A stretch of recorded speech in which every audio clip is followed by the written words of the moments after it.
Ya, kita sudah berada di Desa Doridungga, Kecamatan Dunggu. Sesaat lagi kita akan menuju ke lapangan tempat sholat Idul Adha bersama dengan Bapak Gubernur. Terima kasih.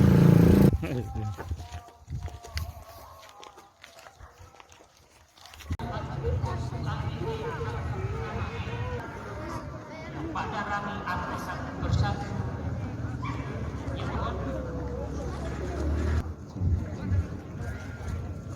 Sementara nggak masalah kan, nggak nyampe 1 jam kok sajadah ini kan suci semua nih. Nah, langsung aja di belakang yang sajadah ini. Nggak usah gerombol nempet-nempet gini, nggak bawa sajadah tempat kurang.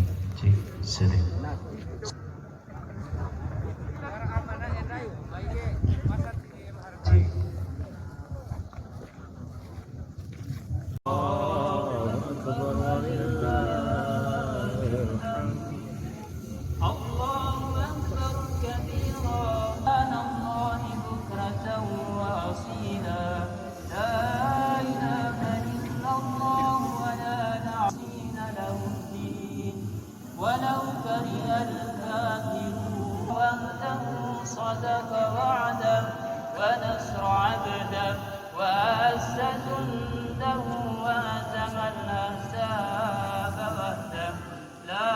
Alhamdulillah, kita masih diberikan kekuatan lahir dan batin sehingga kita bisa melaksanakan.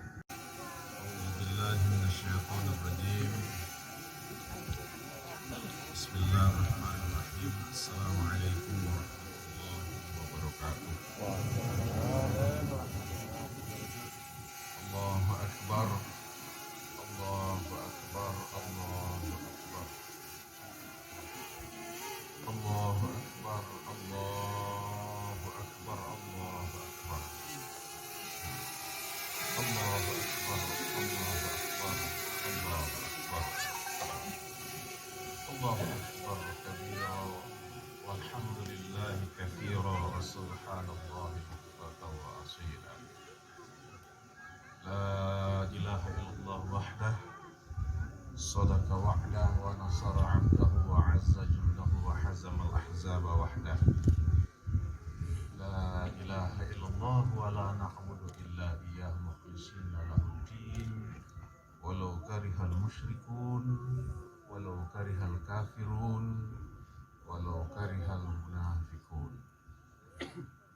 Alhamdulillahirabbil alamin alladzi khalaqal mauta wal hayata liyabluwakum ayyukum ahsanu amala wa huwal azizul ghafur.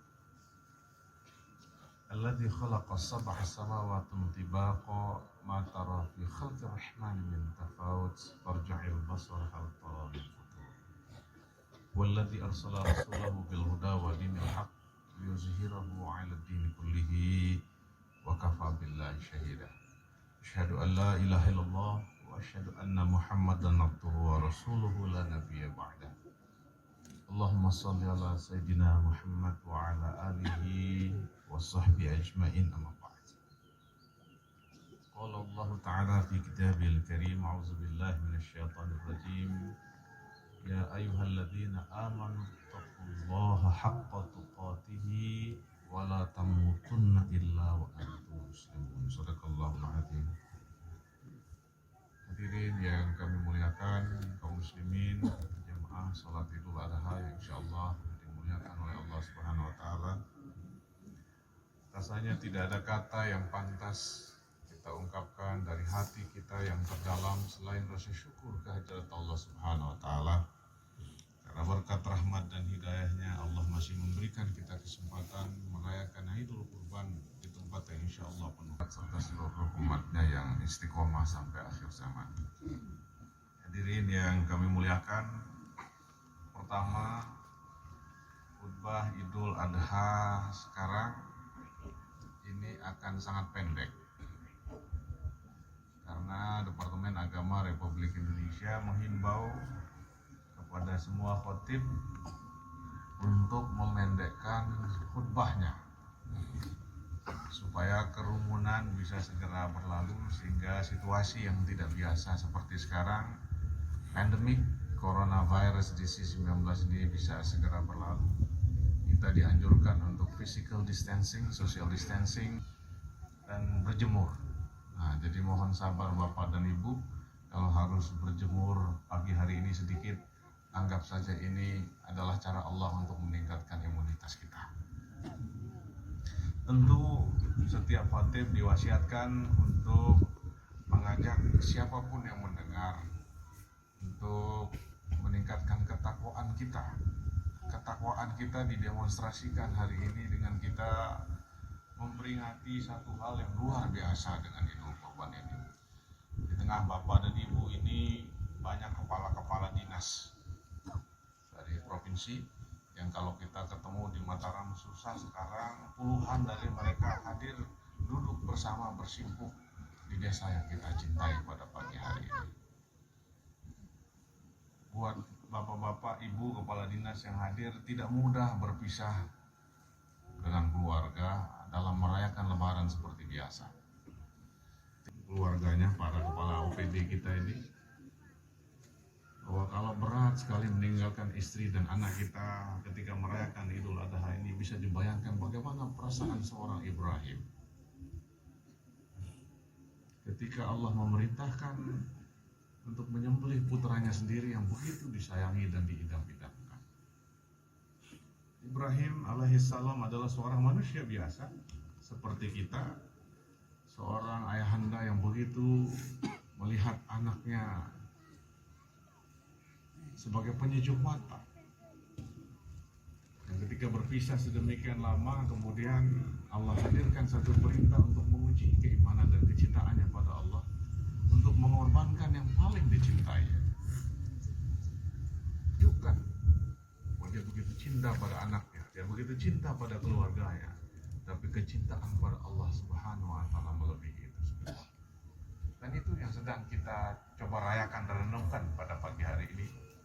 Bukan pada besarnya sapi yang ada di depan bapak-bapak, kerbau atau sapi yang disumbangkan oleh pemimpin daerah, tapi dituntut untuk mengorbankan apa yang sebenarnya itu, tapi sibuk pada menghitung sapi, menghitung kambing, dan membagi-bagikan daging-daging. Mudah-mudahan semangat pengorbanan sesuatu yang paling kita cintai sekali. Nah, hadirin jamaah sholat Id yang insya Allah dimuliakan oleh Allah Subhanahu wa Ta'ala, pantaslah kalau gemah takbir Allahu Akbar, Allahu Akbar, Allahu Akbar bergema di seluruh penjuru dunia. Bagi yang sempat melaksanakan ibadah haji misalnya, betapa saat ini sahabat-sahabat kita, saudara-saudara kita di tanah suci begitu berbahagia karena perjalanan yang melelahkan sekarang tumpah ruah di satu padang, yang seakan-akan ini kita menziarahi masa depan kita untuk pulang kembali ke hadapan Allah Subhanahu wa Ta'ala. Kita yang sempat hadir menunaikan ibadah haji, siapapun Anda camat, Anda bupati, gubernur, presiden, sama di hadapan Allah Subhanahu wa Ta'ala. Hanya sepotong kain tanpa jahitan, kemudian kita menangis bersama. Mudah-mudahan ketika Allah memanggil kita dan membangkitkan kita di kemudian hari, kita punya perasaan bahagia husnul khatimah terhadap Allah Subhanahu wa Ta'ala. Kebahagiaan, ketegangan, khidmatnya saudara-saudara kita merayakan kurban, kemudian merayakan, menyempurnakan hajinya di tanah suci. Karena setiap peristiwa haji selalu perlawanan terhadap penjajah itu muncul dengan munculnya energi baru pada haji hajah yang pulang. Kenapa? Karena terjadi perubahan cara berpikir, sikap yang luar biasa ketika orang melaksanakan ibadah haji.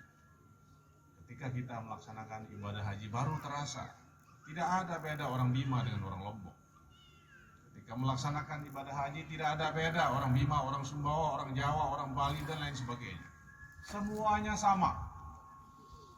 Tidak ada beda yang warna kulitnya putih, hitam, hijau, coklat, sipit, matanya besar, belok dan lain sebagainya, sama saja. Indahnya desa ini, kita di lapangan ada gunung yang menghampar, subhanallah. Mudah-mudahan semangat haji itu kita saudara kita yang pulang dari haji kita sambut dengan luar biasa sukacita sehingga menghasilkan satu semangat yang baru. Tapi mudah-mudahan dengan pesan ini Allah hadirkan banyak perubahan pada kita.